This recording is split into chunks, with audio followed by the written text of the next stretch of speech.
Moi kaikki! Tässä on Xenon 4. video nyt tulossa. Ihan sairaan kiva, että just sä katsot sitä. Ja tänään nyt tällaisen lyhyen tauon jälkeen palataan siihen samaan aiheeseen, kuin mistä mä puhuin sillä mun edellisellä videolla, eli tunteisiin. Ja mä lupasin teille sillä edellisellä videolla kertoa vähän siitä, että miten mä keskustelen tunteista muiden ihmisten kanssa ja etenkin siitä, että miten se voisi olla helpompaa, millaisia spesiaalitaktiikoita siihen voi käyttää. Eli nyt Xenon tunteenkalastelu-taktiikkaa. Mä kerron siitä teille kaiken tai ainakin sen, että miten mä oon käyttänyt sitä ihan normaaleissa keskusteluissa muiden ihmisten kanssa. Koska kuvitelkaa tällainen tilanne.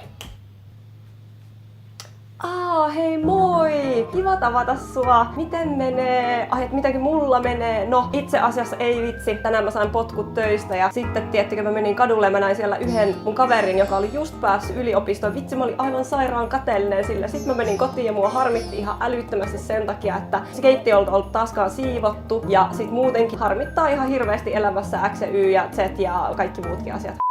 Okei. Se oli vähän huono esimerkki, mutta pointti on se, että sulla pitää olla hirveän läheinen ihminen, että se oikeasti lähtee avautumaan tommosista asioista.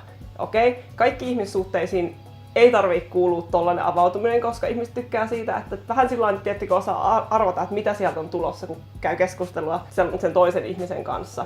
Mutta sitten välillä on sellainen fiilis, tai ainakin mulla on sellainen fiilis, että olisi oikeasti kiva tietää vähän tarkemmin, että mitä sille toiselle ihmiselle silloin kuuluisasti kuuluu. Eli että sitten se keskustelu ei olisi vaan siinä, että no, et millainen se sun uusi auto on, tai en mä tiedä kuka puhuu jonkun uudesta autosta, en mä ainakaan. No jotkut ihmiset puhuu, mutta tiedättekö, että no vaikka, että miten sun päivä meni ja oot sä lähes mihin matkalle, ja no matkat on mielenkiintoisia, mutta kuitenkin sillä, että jos haluaa puhua jostain ihan pikkasen muusta, niin sitten voi olla hyödyllistä käyttää tätä taktiikkaa. Eli sehän menee sillä tavalla, että okei, kuvitelkaa tilanne, että mä oon vaikka nyt myöhässä 10 minuuttia. Kaikki, jotka tuntee mut, tietää, että mä en oo ikinä myöhässä 10 minuuttia, mä oon aina myöhässä sen 10 minuuttia. Tää on ihan kauhean noloa. Ja tää on semmonen juttu, mitä mä oon yrittänyt muuttaa mun koko elämän. Ja mä voin kertoa joskus mun lapsuudesta, että kuinka paljon meidän perhe on ollut joskus myöhässä. No okei, mä voin kertoa sen nyt. Se oli sillä lailla, että kun me oltiin menossa meidän mummolaa ja sitten meidän sieltä soitettiin, että monelta te tuutte, ja me sanottiin vaikka, että me tullaan 1, niin sitten niin kuin siellä keskenään juttelit, että joo, laitetaan ruoka 4, niin ne varmaan kerkee siihen. Mut en sano, että olen perinnyt mitään, jokainen on oman onnensa herra, mutta joo, joka tapauksessa, tää ei liittynyt mitenkään, mutta pointti, okei, mä oon myöhässä, 10 minuuttia myöhässä. Mä näen mun kaveria. Se on semmonen ihminen, että se ei ole niinku työtilanne eikä mikään tämmönen tavallaan, sä et ole menossa kouluun, eli niinku sä oot vaan myöhässä. Ja se sun kaveri ihan selkeästi niinku harmittaa. Tai sit sä et ole ihan varma, mutta sä haluat selvittää, että harmittaako sitä. Okei, elikkä tää mun taktiikka on asteikolla 1–10, kuinka paljon sua X. Elikkä vaikkapa näin, että hei, sori mä oon myöhässä, ei vitsi, harmittaako sua kauheasti? Ja sit niinku tommosen on aika vaikea sanoa, että no itse asiassa minua harmittaa aika paljon, että tulit myöhässä. No ei nyt kukaan sanoisi 0 sanoilla, mutta tiettikö? Niin sitten just jos sä kysyt tommosen niinku kysymyksen, tai että jos on vähän sillain, no ei tässä mitään, tai ihan niinku muutenkin, jos haluaa vaan niinku selvittää sen asian, kysyt miltä oikeesti tuntuu, niin sit kysyt, hei, asteikolla 1–10, kuinka paljon sua harmittaa, että mä oon nyt myöhässä. Ja sitten ehkä siihen voi vastata, että mitä? Että niinku, ei mua harmita ollenkaan, että mäkin tulin vasta 2 minsaa sitten. Että okei, siinä sun pitää niinku olettaa tai arvata se tunne jo etukäteen, mikä sillä toisella ihmisellä on. Mikä tekee tästä taktiikasta niin hyvin, eli niitä ei tarvitse itse ruveta keksimään ja nimeämään niiden tunteita, koska sä teet sen niiden puolesta. Ja tää helpottaa keskustelussa oikeasti aivan älyttömästi, mä oon huomannut, koska ihmiset on yleensä vähän huonoja tunnistaa tunteita. Mutta okei, jos se ihminen, jota sitten harmittaa, sä kysyt tommosen kysymyksen ja se sanoo, että no 5/10.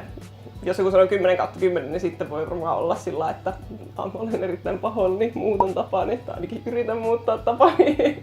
Olen yrittänyt muuttaa tapaani monta vuotta ja välillä mä oon ajoissa ja välillä mä en ajoissa. Ja tiettikö sitten mä oon huomannut myös, että tää toimii tosi hyvin sellaisten ihmisten kanssa, joiden on ehkä vaikea kertoa sillä avoimesti jostain niiden kokemuksista, vaikka jostain matkasta. Tiettikö, mulla oli yksi kaveri, jolta mä yritin kysyä sillä, että hei, kerro nyt kaikkein parhaat ja mielenkiintoisimmat jutut, ja sit se oli just sillä, se meni semmoisen moodin, kaikkein parhaat mielenkiintoisimmat, minun täytyy nyt käydä kaikki jutut läpi tästä minun matkastani ja sitten laitella ne järjestykseen ja sitten sieltä niin kun kertoa top 10 asiaa, että tavallaan se oli niin kuin liian vaikeeta, tai niin kuin, ei ollut liian vaikeeta, mutta että se oli semmoista, niin kuin, että se ei tullut luonnollisesti, niin sitten, että siltä on tosi helppo vaan kysyä, että hei, että asteikolla 1-10, kuinka hauska reissu oli? Asteikolla 1-10, kuinka montaa uutta ruokaa kokeilit? Tai niin kuin, että tavallaan auttaa sitä toista ihmistä puhumaan siitä. Usein kun ihmisille antaa se aiheen, mistä ne puhuu, ja niin kuin, tavallaan tekee sen pohjatyön siihen, että ne tietää, että nyt on ok puhua tästä tunteesta, ja että sä oot niin kuin antanut sen tavallaan niille sen pohjan, mihin ne voi rakentaa sitä keskustelua, niin sitten ihmistä on helpompi olla rentoja siinä tilanteessa. No, mutta hei, tällaista mulla oli tällä kertaa, ja ensi kerralla mä ajattelin, että mä teen ihan erilaisen videon. Mulla on lähes reissuun, ja mä haluaisin hirveästi kuvaa sieltä. Mä en tiedä, että onko se mahdollista, mutta jos seuraava video, mitä tänne tulee, on reissuvideo, niin sitten mä oon tosi tyytyväinen, koska sitten mä oon onnistunut. Ja jos mä en saa sitä, niin sitten mä lupaan, että mä stressaan liikaa, vaikka mä lupaan, ettei mua harmita liikaa. Tai ehkä mua harmittaa hei asteikolla 1-10, ehkä 4.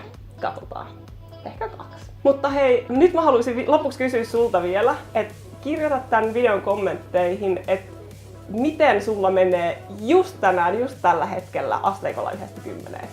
Ja tosiaan niin kuin PS asteikolla 1-10, 1 on se huono ja 10 on paras. Käyttäkää koko asteikkoa, ei vaan kouluarvosanoja. Mulla menee just tänään tällä hetkellä ehkä 7 hyvin, eli mulla on tosi kiva päivä. Toivottavasti sulla on kanssa. Nähdään seuraavalla videolla. Moikka!